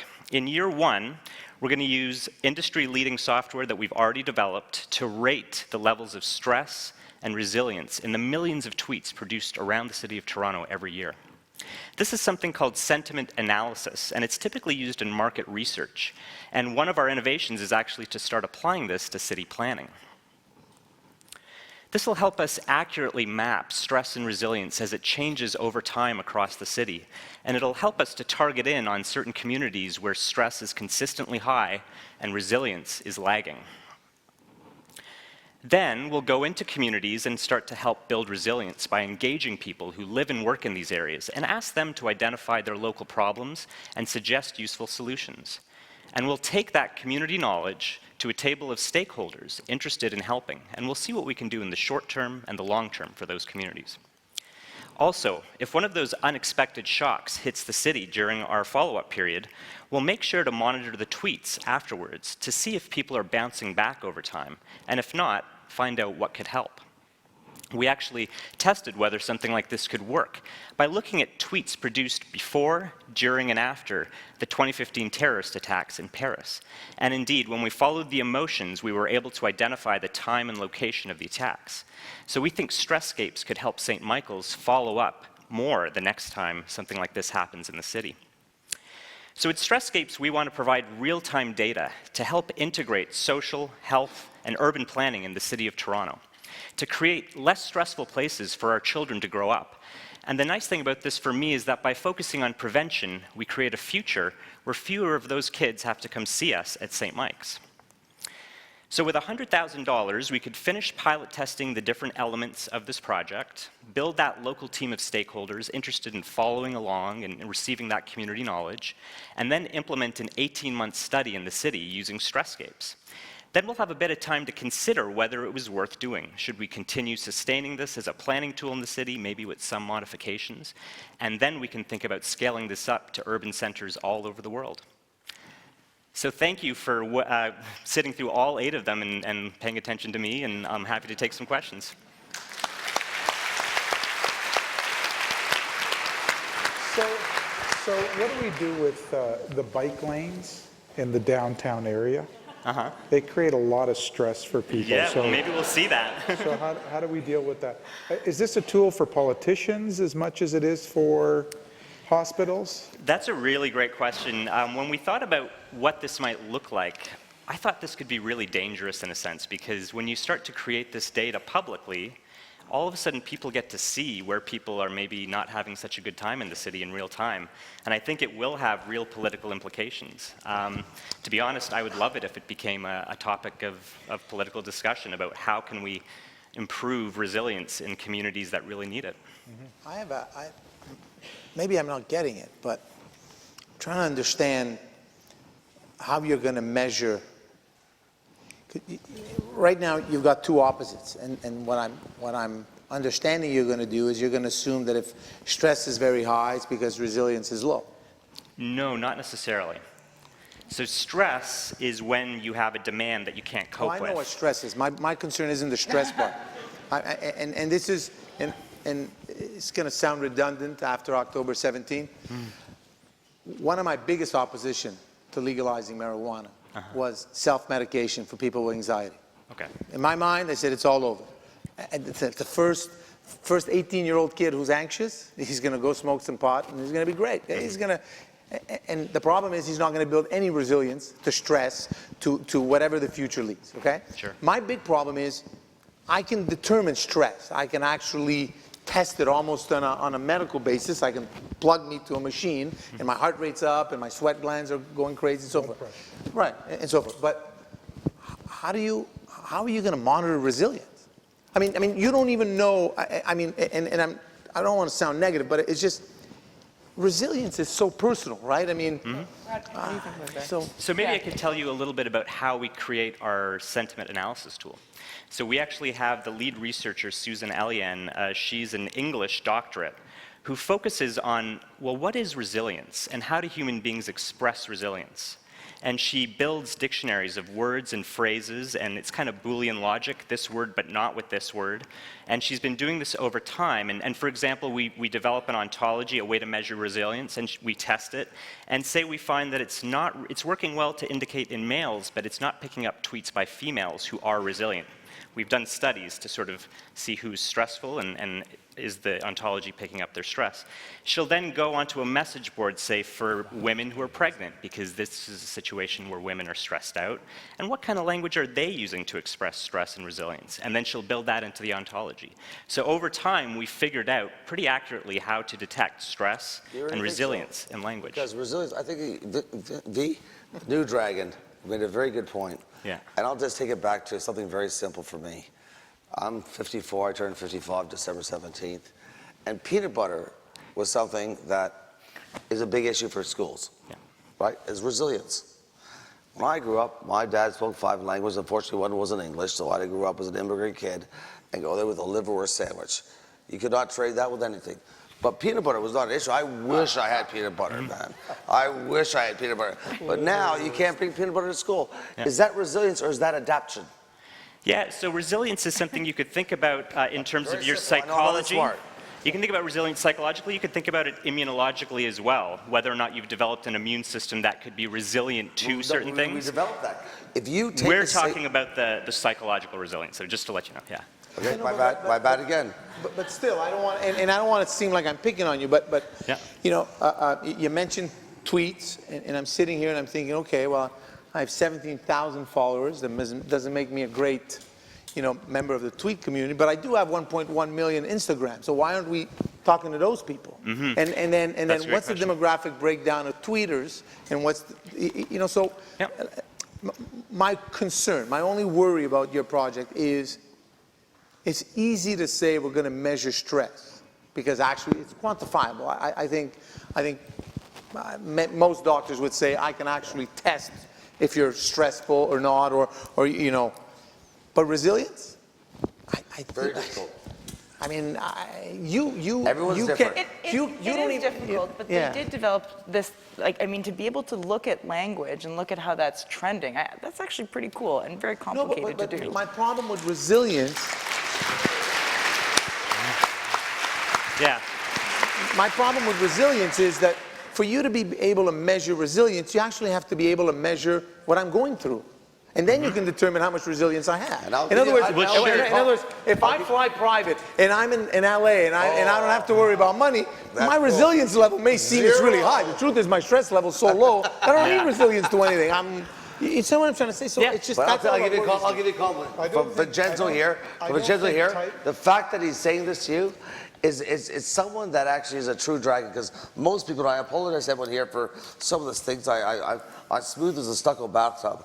But I'll tell you, for someone to go there and give me the successful tools to say, this is what you did right or wrong, we might not be right, but I want to see people challenge each other in this whole room to challenge, to make ourselves better. It's not the $100,000. It's to make things a better place.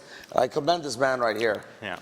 And you, So, thank you. So the one thing I will say is that we have a range of other emotions that we can measure, and it's not like resilience is going to be a sponge for all of these positive emotions. We're also measuring happiness and different positive emotions. So resilience has very specifically been created with specific words and phrases that we know that humans use when they're expressing hope. This is the last comment I'm making, and I promise I'm going to. I'll beg to differ. You know, if anybody's seen me walking up and down, and I smile all the time, I look very happy. When I'm in my office, I never smile. But I'll tell you something, there is no place in the world that I am happier than behind my desk in my office. But you couldn't tell that I'm happy. But I love it. I love the challenge. I love fighting the stress, and I love building my resilience. My problem is, look, it's personal. I just want to try and figure out how you're going to measure it, because the day you successfully find a way to do it, I'd like to be measured. Okay, great. Thank you. I don't know about resilience, but my stress level is going through the roof. We are running late, I mean, obviously, all this raises more questions than it answers, and that is all part of the discussion, as Vince pointed out. Who knew that all of this was happening in our country, in our city, at our hospital, and how lucky we are to be in Toronto tonight and have a hospital like St. Michael's. I want to point out once again, these are doctors and scientists. They're not performers. They're not stand-up comics. They're not actors.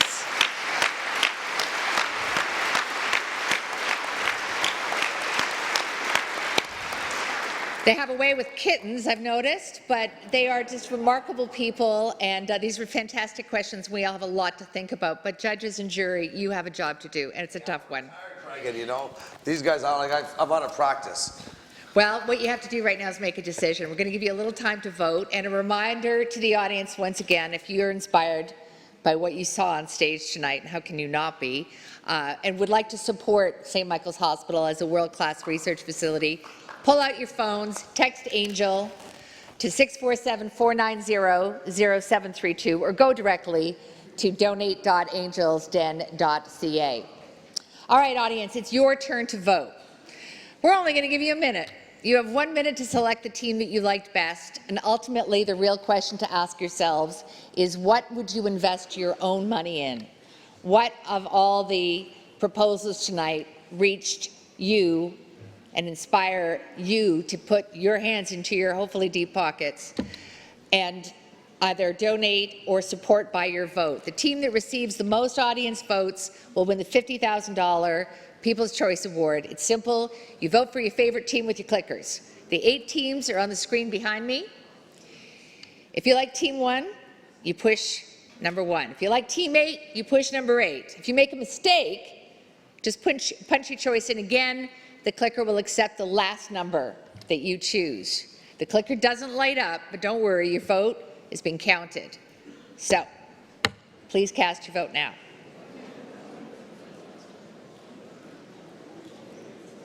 I'm going to do the same.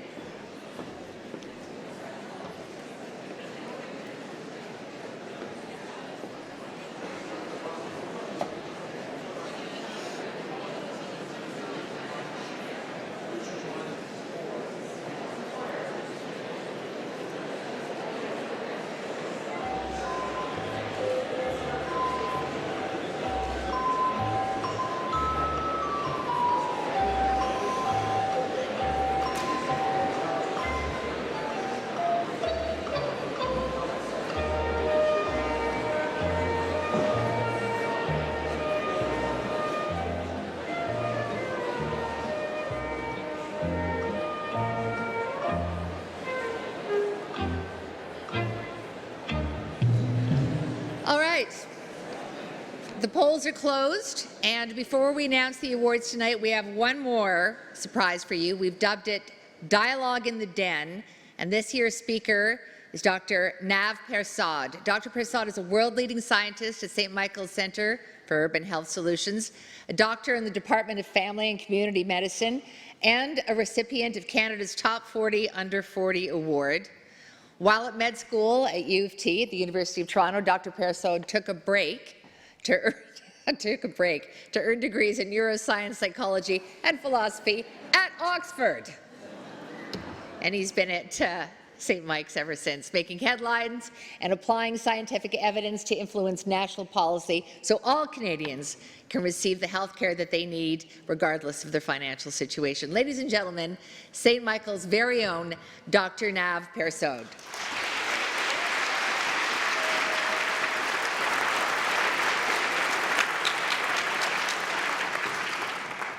Training for years to be a family doctor and a scientist, I thought I would face complicated problems. I'd have to trace the source of mysterious symptoms, keep up with all the new advances in the medical literature. One of my first patients was planning to retire from his job as a manual laborer and enjoy the rest of his life outside of the city, but he never made it there. He had a stroke. And the issue wasn't complicated.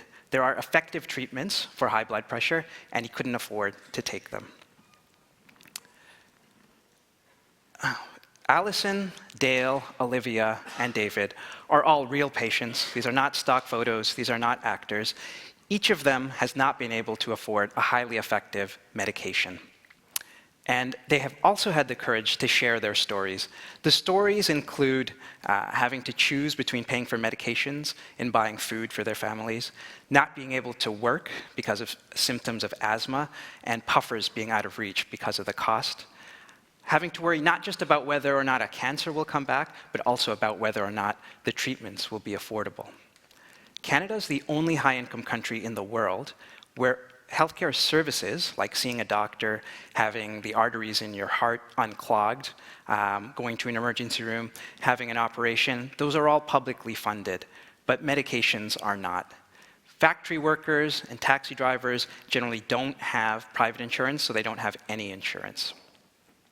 So people face the consequences of not being able to afford highly effective treatments. And we've tried to do things on an ad hoc basis, stopgap measures like giving people pharmaceutical samples of whatever medications happen to be dropped off by drug companies, or even paying for medications out of our own pocket on occasion. But even if that was sustainable, there are millions of people in Canada who don't take medications because they can't afford to. Nationally representative surveys put the number above 2 million.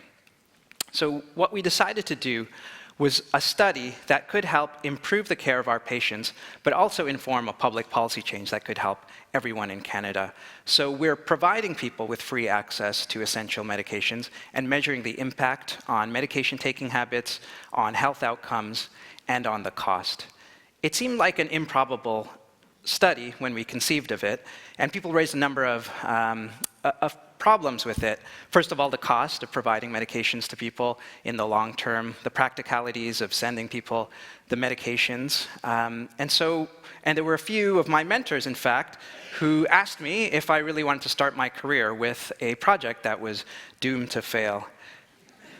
Thanks to really generous and kind support from Elizabeth and Richard Curry, we were able to get the project started. And after that, we were able to win more than $2 million in competitive competitions for government grants to keep our research project going. So Allison, Dale, Olivia, and David are currently participants in the study that we hope is going to help inform a change that's going to benefit everyone. I hope that you all know who this person is, because I have no idea how to explain. Medications can be approved for sale in Canada and commonly prescribed, even though they don't work. Docusate is a commonly prescribed medication for constipation. It doesn't work. There are careful systematic reviews of the literature that show most treatments for overactive bladder don't work at all. This medication doesn't work, even though Kim Kardashian was paid to endorse it and said that it does work. So with guidance from the World Health Organization, we have whittled down the more than 10,000 medications that are approved for sale in Canada to a list of 140 essential medicines that we're providing to people in our study. And now the World Health Organization has in turn reached out to us, and through a partnership, we're comparing our list with the lists in 137 countries. Cisapride is a medication that was approved in Canada, but subsequently withdrawn because they caused fatal heart rhythms. And it is still, despite that, listed in 9 countries around the world and being used today and putting people at unnecessary risk. Phenodorol and thorazine are each medications that should never be prescribed or used because they cause avoidable deaths, and there are better treatments available, and yet each of them is listed by more than 30 countries. So we're hoping that what we're doing might help improve the care of people around the world. But our main focus is on what is going on right here. What's affecting our patients? There's now a National Advisory Council on the implementation of pharmacare or publicly funding medications in Canada, and they're going to make a recommendation to the federal government in the spring. We're feeding the results of our work into that process, and we'll have the main results of the study available later this month. So far, our estimate is that publicly funding medications for everyone in Canada would save $3 billion. The Parliamentary Budget Office has made an independent estimate that nationally funding medications would save around $4.2 billion every year. We currently pay around 50% more for medications than similar high-income countries that are smaller in population than Canada, like Australia and Sweden. The very same medications are sold in other countries at higher prices. In fact, some medications produced in Canada are shipped to New Zealand and sold there at lower prices than they are sold for here in Canada. But we're not focused on the money. The point is not just to save money, it's to save lives. So what we're hoping to do is to continue our study, to continue providing participants like Allison, Dale, Olivia, and David, and the total of 786 patients participating in our study, with access to medications until there's a public policy change that benefits everyone. Thank you.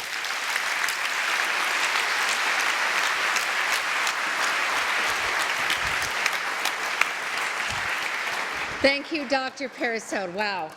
What an inspiration. I would like to now invite one of the event's co-chairs to the stage. Please welcome Gwen Harvey. She's a St. Michael's Foundation board member, member of the Keenan family, a visionary family that's been affiliated with the hospital for decades and supports a range of major milestones and transformations. Please give a warm hand to Gwen.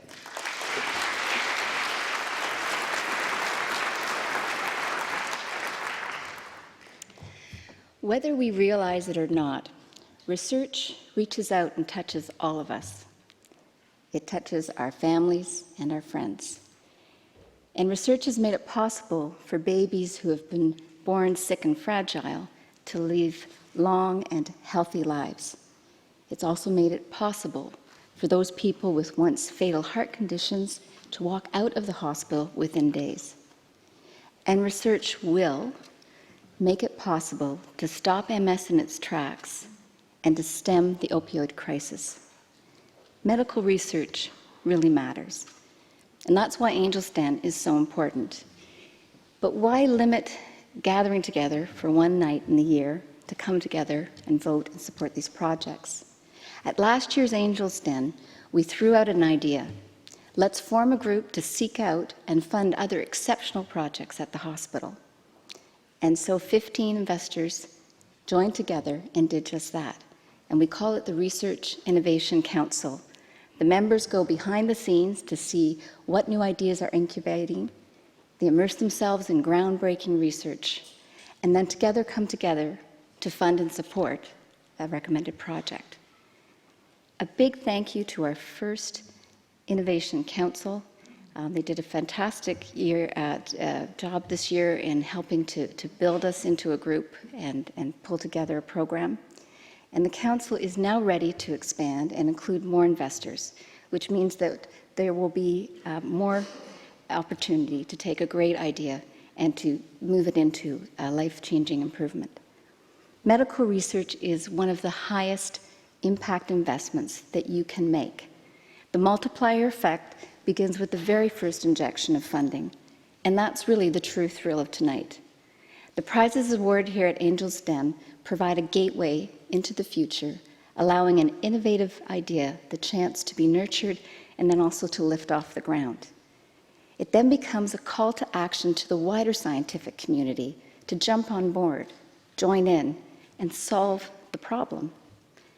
If this appeals to you, come be a part of the discoveries ahead. I can promise you it's a fascinating experience. In your program, you will find details about how to contact us to learn more. Come join us and be a part of the future. Thank you.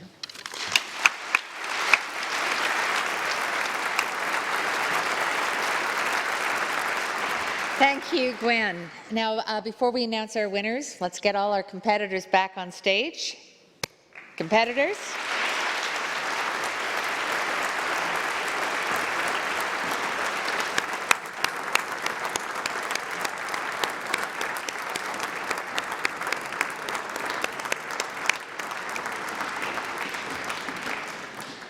All right, I'd now like to ask Michael and Joe to announce the biomedical innovation winner. Which project, ladies and gentlemen, won the $100,000 prize from our jury? I have no idea. Wow. So the biomedical award goes to number 4, Prostate Predictor.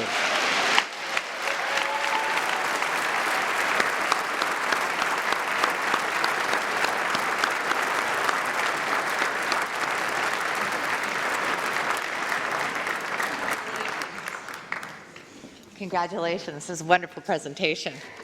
Not only are you getting $100,000, you're also receiving $15,000 to represent Canada and St. Michael's at the Global Healthcare Innovation Academy's international competition.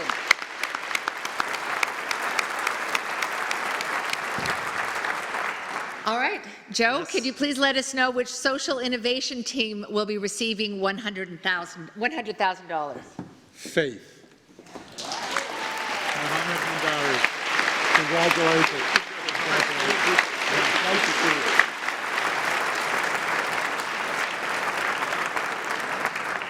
you. You didn't get very many questions. I guess you didn't need to. It was a done deal. So you also are getting $15,000 to represent Canada and St. Michael's at the Global Healthcare Innovation Academy's international competition. There is still the matter of the $50,000 People's Choice Award, which was chosen by you just now, the audience. And I am dying to tell you who this is, and it is number 4, Prostate Predictor, Dr. George Youssef and Michael Orden. Congratulations.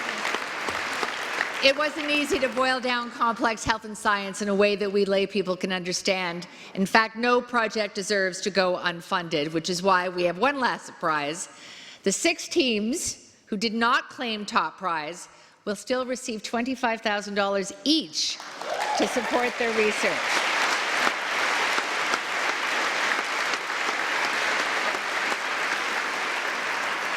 It's been an absolutely incredible night. It has been my pleasure to host you once again. I know quite a number of us are eager to get home and watch the returns.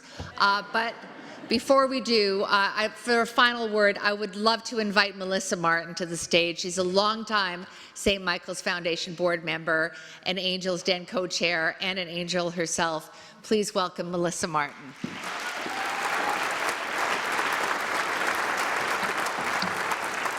Thank you, Maureen. Wow, what a night.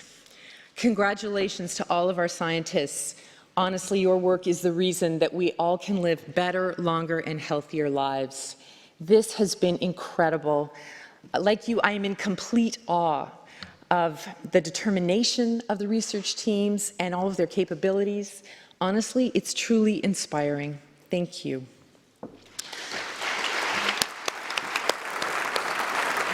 And to our angels, to Joe and Michelle and Vince and Michael, thank you for your passion and for your engagement this evening. To Maureen, thank you so much for being our host again and for making this so much fun.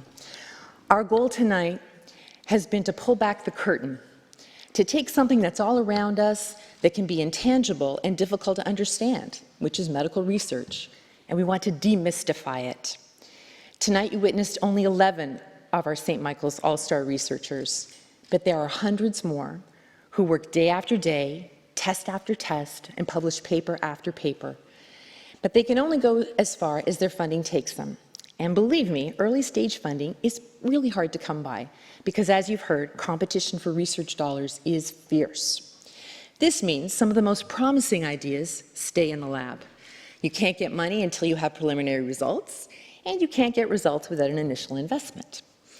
We don't want any idea to be left behind. More funding is the best way to accelerate research so that we all reap the benefits of more treatments, improved procedures, and more access to health care. But don't just take my word for it. If you want proof of this model, all you have to do is listen to our first Angel's Den winners, Drs. Doug Campbell and Jennifer Beck, the founders of NeoVest. Babies can get sick if they're born with a problem in their lungs.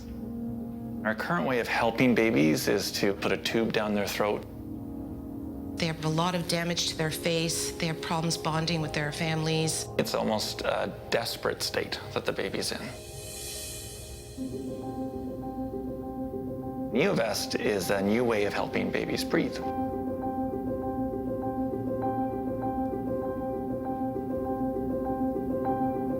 Angel's Den has been critical in moving us from an idea to a product. Having 4 or 6 minutes to present your ideas allows you to convey the excitement and the emotion behind your ideas. It just makes me feel that I'm giving the possibility of a future for these children. That's the real purpose of the Angel's Den.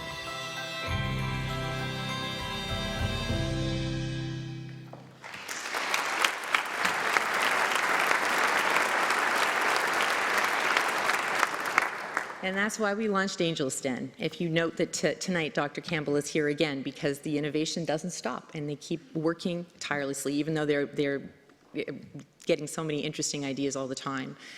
So this is a way we keep new ideas alive, we bring about the next big breakthrough, and we make research accessible and relevant to people like you and me. And I'm happy to say that in 2019, in just a few short months, just 3 years after winning this competition, NeoVest will be heading into clinical trials and being used on real babies. So what started in 2015 was we had 50 guests in a classroom at St. Michael's, has transformed into the hottest healthcare innovation event in Canada.